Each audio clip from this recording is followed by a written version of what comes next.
this will certainly help your name recognition. But I think so. Let's get started. This small little podcast, you know. So you graduated law school in 2022. Yeah. You started working at Sidley Austin and got fired a year later in 2023 for writing a letter, as we talked about, expressing solidarity with Palestine. You've mentioned that hundreds of other lawyers have reached out saying they wish they could speak up but couldn't risk losing their health insurance.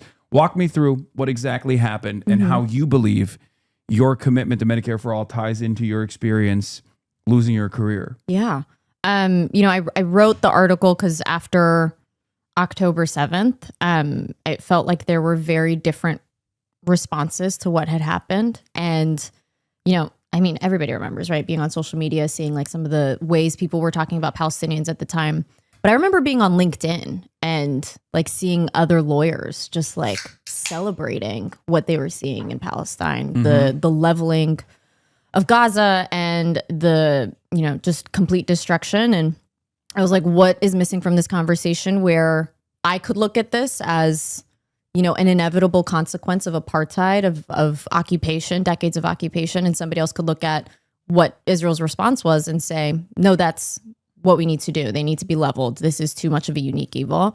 So I wrote that article trying to add in some of the context that I think was missing for some folks. And that didn't land very well with people. And after I was asked to take it down, I said no. And then it was about 24 hours after that I got fired. And hundreds of lawyers had messaged me and were like, I wish I could speak up, but I just found out I'm pregnant and I can't afford to not have my child care.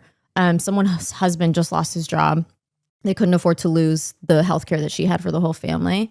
And I realized very quickly that all of these jobs that we have are dangling our most basic needs over us and preventing people from being able to hold our government accountable for these actions, for these behaviors. And if we had our basic needs guaranteed separate from our jobs, people would be able to participate in democracy in a much more meaningful way, hold their elected officials accountable, hold power accountable here and abroad. And then you're like, well, that's the point. The point is to suppress that dissent. And so, yeah,